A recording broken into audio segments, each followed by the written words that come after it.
Muhammad Syahab atau Tuanku Imam Bonjol adalah pejuang yang berperang melawan Belanda. Ia lahir di Bonjol pada tahun 1772. Ibunya bernama Hamatun dan ayahnya yang bernama Bayanuddin adalah seorang alim ulama dari Sungai Rimbang. Pada tahun 1803 sampai 1833 terjadilah Perang Padri.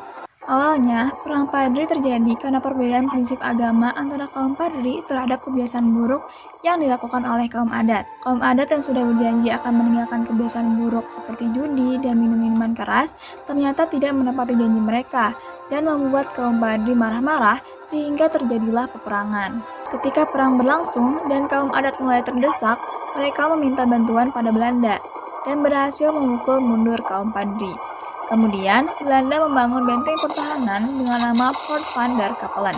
Pada tahun 1825, Tuanku Imam Bonjol meneruskan kepemimpinan kaum Padri dan mencoba memulihkan kekuatan dengan merangkul kembali kaum adat, sehingga akhirnya muncul suatu kompromi yang dikenal dengan nama Plakat Puncak Pato.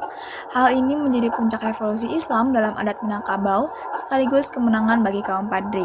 Setelah berakhirnya Perang Diponegoro, Belanda kembali mencoba menundukkan kaum Padri. Namun, Belanda keliru, karena kaum Padri dan kaum adat telah bersatu.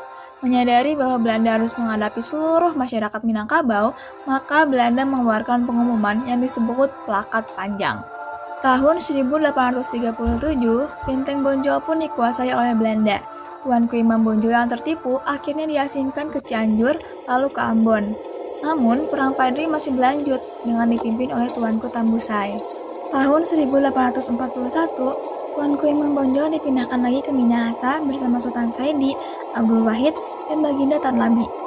Imam Bonjol pun dipindahkan lagi ke desa Kombi, lalu dipindahkan lagi ke desa Lota, hingga harus hidup jauh dari pengikutnya.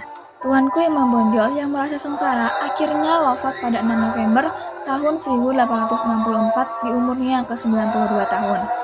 Tanggal 6 November 1973, Tuanku Imam Bonjol diangkat sebagai pahlawan nasional Indonesia.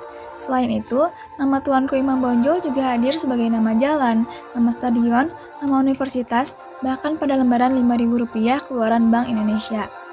Inilah pahlawan kita, Tuanku Imam Bonjol, seorang pahlawan nasional Indonesia yang berjasa, seorang pemimpin agama yang bersifat gagah berani membela kebenaran, bertekad kuat, dan pantang menyerah. Hal ini patut ditiru oleh masyarakat Indonesia.